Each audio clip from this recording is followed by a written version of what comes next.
Saludos, hermanos amados en Cristo Jesús. Desde aquí de mi oficina pues les mandamos este pequeño vídeo a todos los hermanos, simpatizantes y amigos para que el Señor les bendiga y que el Señor les mantenga edificados. Hoy quiero compartir una breve palabra que la he titulado El COVID-19 y la oración. Repito, el COVID-19 y la oración. Cuando hay un problema grande, hermanos, como el COVID-19, todo el mundo cae de rodillas y comienzan a orar, se hacen vigilias, se hacen ayuno, se hacen cadenas de oración, se lee la Biblia, se convocan días de oración a nivel regional, a nivel nacional, y todo para que desaparezca la plaga del COVID-19 en este caso, ¿verdad? Entonces todo el mundo cae de rodillas y comienzan a buscar el rostro del Señor. Pero una observación que yo hago, y es que son pocas las personas que se interrogan a sí mismos. Son pocas las personas que se interrogan a sí mismos. Son pocos los que se toman un tiempo para reflexionar, para pensar y hacerse preguntas como por ejemplo las siguientes. ¿Por qué está Dios permitiendo esta plaga del COVID-19? ¿Está Dios detrás del COVID-19? Si Dios está detrás del COVID-19, ¿qué es lo que pretende con esto? ¿A dónde es que Dios quiere llevarnos con esta plaga? ¿Cuál es el propósito de Dios con la pandemia del COVID-19? Esas son algunas de las preguntas que creo yo que antes de orar deberíamos de replantearnos cada uno a sí mismo. Creo yo que esas son algunas de las preguntas que nos tenemos que hacer si es que de verdad nosotros queremos entender a Dios. Porque yo pienso que en el fondo del corazón de cada creyente tiene que estar el deseo de entender a Dios, de entenderlo, porque cuanto más lo entendemos, mejor le podemos obedecer. Aquellas personas que sin saber lo que Dios pretende con la pandemia del COVID-19, por ejemplo, solo saben orar y pedirle que la quite, que la quite, que la quite. Señor, quita la pandemia, quita la pandemia. Pues yo pienso que esas personas se han saltado un escalón muy importante. Primero es orar. Primero es, mejor dicho, reflexionar, meditar, preguntarle, Dios, ¿qué es lo que estás pretendiendo tú con esta pandemia? ¿A dónde nos quieres llevar? Ya que Dios controla el mundo entero. Decía un cántico que cantábamos con los niños que ni las hojas de los árboles se mueven si no es con el poder de Dios. Es obvio que Dios tiene control absoluto sobre todo lo que pasa en la tierra. Yo sé que lo que yo voy a decir no le va a gustar a muchas personas cuando lo estén escuchando y van a decir seguramente que estoy loco, que no tengo amor, que no tengo misericordia con las personas, pero yo digo lo que digo porque lo siento así y además de sentirlo así es que lo creo de todo corazón. La pandemia del COVID-19 es un gesto del amor de Dios para con el mundo y para con todos los creyentes. Lo repito, la pandemia del COVID-19 es un gesto del amor de Dios para con el mundo y para con todos los creyentes. Y lo puedo repetir una tercera vez. La pandemia del COVID-19 es un gesto del amor de Dios para el mundo y para toda la iglesia en general. La pandemia es un aviso solemne de Dios, es una advertencia de Dios para que todos estemos preparados para que cuando suceda el rapto de la iglesia podamos volar con el Señor. Y si no sucede el rapto de la iglesia pero nos toca morir, pues también estamos preparados. Dios no quiere que nadie se vaya al infierno, esto es obvio. Un Dios de amor no quiere que nadie se vaya al infierno. Dios quiere que todo el mundo se puedan arrepentir de sus pecados antes de morir para que se salven. Si nosotros vamos a la segunda epístola de San Pedro en el capítulo 3, versículo 8 y 9, dice la Escritura así: Mas, oh amados, no ignoréis esto, que para el Señor un día es como 1000 años y 1000 años como un día. O sea que Dios puede comprimir 1000 años y reducirlos a un día y lo contrario también, alargar un día hasta convertirlo en 1000 años. Es lo que dice segunda de Pedro 3:8. El concepto del tiempo que nosotros tenemos es diferente a cómo Dios maneja el tiempo. Y el verso 9 de este capítulo de segunda de Pedro 3 dice: el Señor no retarda su promesa, según algunos la tienen por tardanza, sino que es paciente para con nosotros, no queriendo que ninguno perezca, sino que todos, absolutamente todos, procedan al arrepentimiento. Esa es la voluntad perfecta de Dios, que todo el mundo proceda al arrepentimiento, un arrepentimiento genuino, de corazón, para que estemos preparados, para que sea que el Señor venga a buscarnos, o que a nosotros nos toque partir de manera individual para la eternidad, pues que estemos preparados. Dios al que ama lo castiga para que cambie su mala actitud. Eso lo dice la palabra de Dios. Aunque lo que yo digo muchas veces a la gente no le gusta, pero todo lo que digo tiene fundamento en la Escritura, en la palabra de Dios. Vamos a ver, por ejemplo, el libro de Proverbios, capítulo 3, versículos 11 y 12, donde encontramos que la Biblia dice: no menosprecies, hijo mío, el castigo de Jehová. Repito, no menosprecies, hijo mío, el castigo de Jehová, ni te fatigues de su corrección.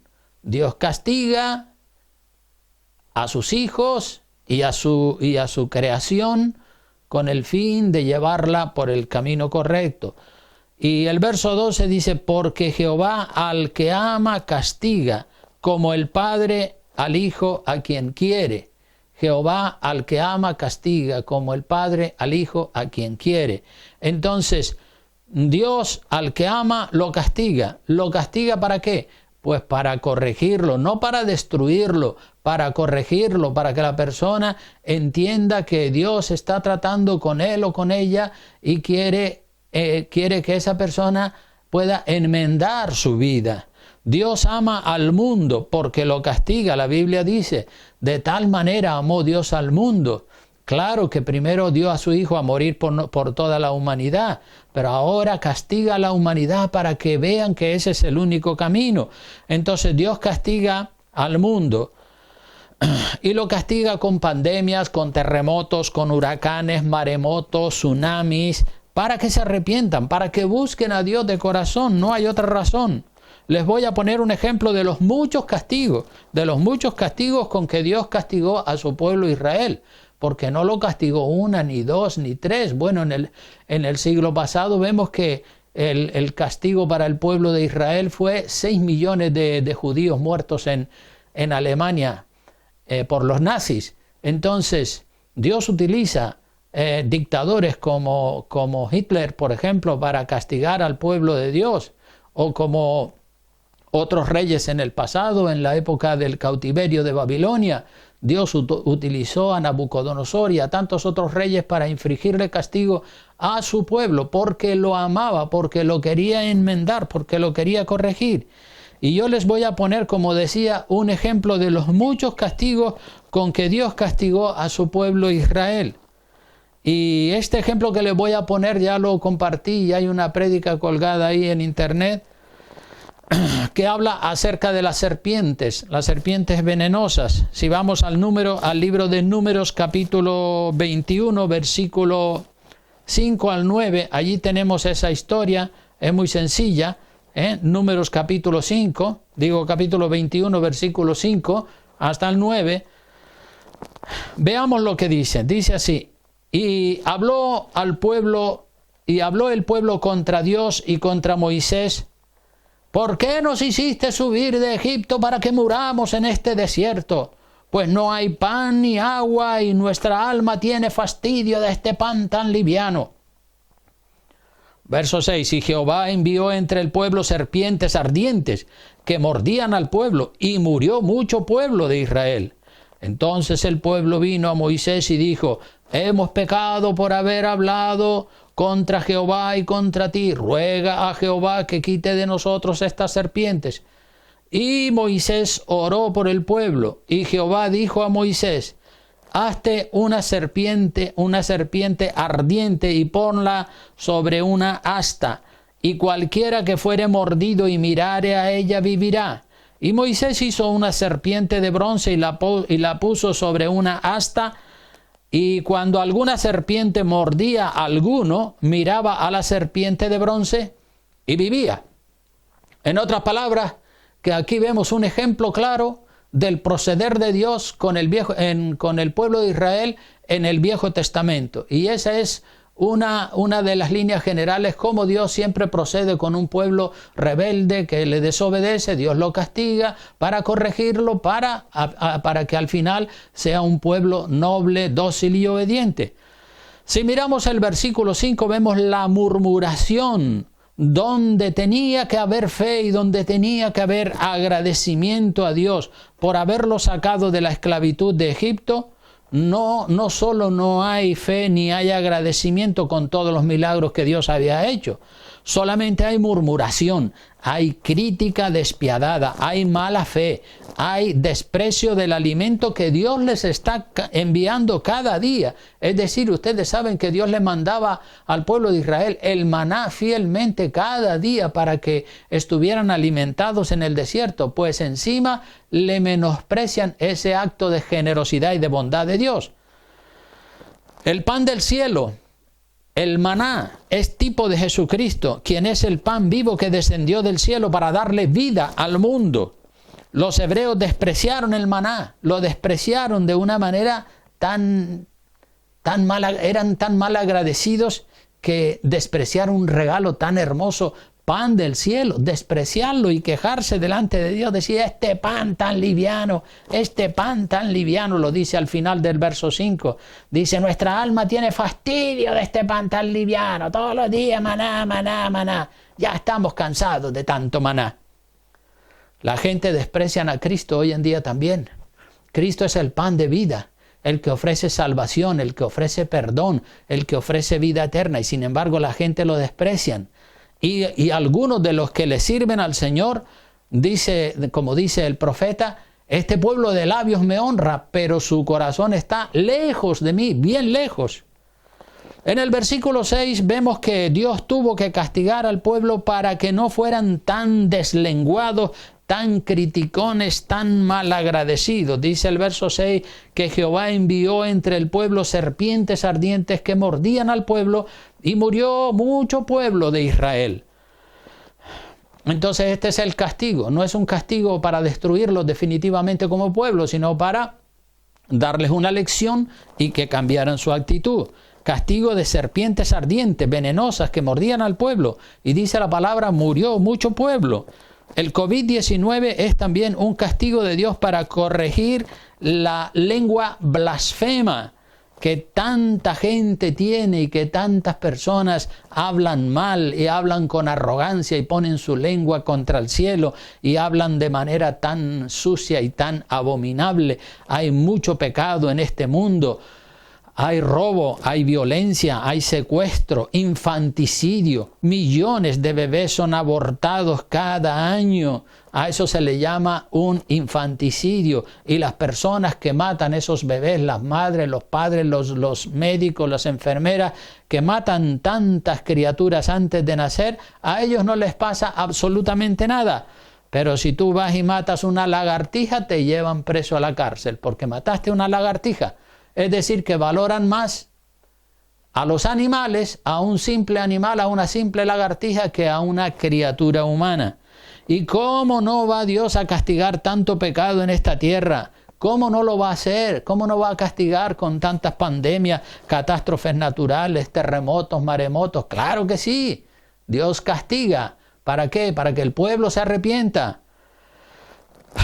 En el verso 7 tenemos al pueblo humillado, reconociendo que el castigo de la serpiente fue por el pecado de la murmuración, de la crítica y del desprecio que le hicieron al maná, al pan que Dios cada día les enviaba. Lo dice así la palabra. Entonces el pueblo vino a Moisés y dijo, hemos pecado por haber hablado contra Jehová y contra ti. Ruega a Jehová que quite de nosotros estas serpientes. Por favor, Moisés, pídele a Dios que las quite ya definitivamente. Pero Dios no las quitó, porque la sabiduría de Dios excede toda la sabiduría de los hombres. Y eso mismo es lo que Es lo que Dios espera que la gente haga con el COVID-19, que se humillen, que reconozcan sus pecados, que sean agradecidos con Dios y que le digan, Señor, perdónanos, nos hemos apartado de ti, nos hemos ido detrás de tantos ídolos, de tanto mundo, de tanto pecado, de tanta carne. Pero la gente está ciegas. La gente está ciega, es increíble. Le agradecen a la policía, le agradecen a los médicos, le agradecen a los bomberos, le agradecen a todo lo habido y por haber, pero a Dios nadie le dice gracias, Señor, porque me sacaste de esta enfermedad, como si Dios no hubiera tenido ninguna parte en el asunto, cuando Dios es el que hace la llaga y el que la cura, ¿verdad? Claro que los médicos hacen un buen trabajo, nadie está menospreciando el trabajo de los médicos, pero es que por encima de los médicos está Dios. Entonces en el verso 7 vemos que le piden a Moisés que ore a Dios para que quite las serpientes. La gente ora a Dios que quite el COVID-19. Lo primero que les viene a la boca, eso es lo que hacen. Como dije al principio, no reflexionan, no piensan por qué será, por qué vendrá, qué tendrá que ver esto, qué será lo que Dios pretende. No, la gente ora a Dios, quita el COVID, quita el COVID-19. Y Dios no lo va a quitar, como tampoco quitó las serpientes del medio del campamento del pueblo de Israel, no las quitó. Aunque ellos lo que querían era que las quitara para estar tranquilitos. Pero Dios dice, no, no las voy a quitar, las voy a dejar ahí. Las serpientes siguieron en el campamento mordiendo a la gente.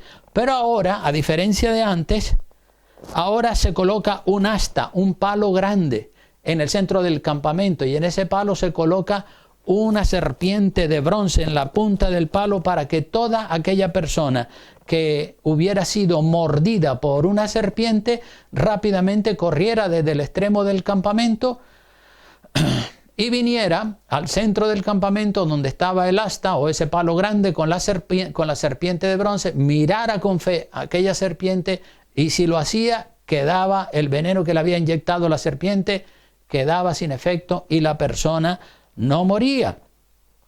Dios quería de esta manera, hermanos, mantener al pueblo bajo el miedo de las serpientes. Mantenerlo bajo el miedo a las picaduras de las serpientes y enseñarle a depender de Dios, a depender de la solución que Dios había puesto. La solución ante la mordida de la serpiente era salir corriendo al centro del campamento, mirar la serpiente de bronce y así la persona quedaba sanada. Eso era lo que tenía que hacer la persona que era mordida por una serpiente. Pero Dios no quitó las serpientes del campamento. Las serpientes eran necesarias en el campamento para que el pueblo estuviera despierto. El COVID-19 no se va a quitar. Seguramente quedará entre nosotros muchos años para quitarnos a nosotros, los humanos, tanto amor al mundo, tanto amor a las fiestas, a los deportes, a la buena vida, a los carnavales, al mundo, al pecado, ¿verdad? Eso es lo que Dios está pretendiendo con esta pandemia tremenda del COVID-19. Los estadios de fútbol están vacíos, las plazas de toros están vacías, los centros donde las multitudes se reunían están vacíos, los centros de congreso, todo está vacío, todo se ha parado. Es como que Dios dice, paren, quieto todo el mundo, búsquenme a mí. Pero mucha gente no entiende y siguen desesperados, esperando a ver cuándo se abre otra vez la liga de fútbol, cuándo otra vez podemos ir a la playa, cuándo podemos hacer esto, hacer aquello. Sin embargo, Dios nos está llamando la atención y nos está invitando a reflexionar con esta pandemia del COVID-19 para que busquemos a Dios de todo corazón. Es que Dios nos ama y por eso nos castiga, para que el rapto de la iglesia no nos coja desprevenidos, no nos coja dormidos espiritualmente. Gracias al Señor por el COVID-19. Yo le doy gracias al Señor por el COVID-19 y que se haga la voluntad de Dios. La de Dios, no la mía ni la de los hombres. Yo le oro a Dios para que el miedo al COVID-19 haga que la gente no se sientan seguras, ¿verdad? Si desaparece el COVID-19, todo el mundo se echa a la buena vida, a la Bartola enseguida. Pero si el COVID-19 sigue ahí, la gente no se van a sentir segura. Y entonces, ante esa situación de inseguridad, seguramente más de 4 van a buscar a Dios. y van a darse cuenta que el COVID-19 los está invitando, los está empujando a buscar a Dios para encontrar en Dios la vida eterna, la seguridad eterna. Así que ya saben, hermanos, este es, entiendo yo, el propósito de Dios con la pandemia del COVID-19. Claro que nosotros vamos a seguir orando y vamos a seguir ayunando. Ya saben que tenemos convocado un ayuno para toda la iglesia para el próximo domingo, día 26. Pero en ese ayuno estaremos orando, pero no para que Dios, por lo menos yo no voy a orar para que Dios quite el COVID-19. Dios lo quitará o lo dejará 2 o 3 años más, o si lo quiere dejar definitivamente para siempre. Dios sabe lo que hace y que se haga su voluntad, no la nuestra. Porque la Biblia dice que la voluntad de Dios es agradable y perfecta, mientras que la nuestra es un verdadero caos. Nosotros pedimos lo que no conviene, pero Dios sabe lo que le conviene a este mundo. Por eso yo oro y digo, Señor, que se haga tu voluntad. Si es tu voluntad que el COVID-19 permanezca muchos años entre nosotros, pues que así sea, que se cumpla la voluntad de Dios. Recuerden que Jesucristo oró al Padre de esa manera y nos enseñó a nosotros también a que oráramos así. Padre nuestro que estás en los cielos, santificado sea tu nombre. Hágase tu voluntad, no la nuestra.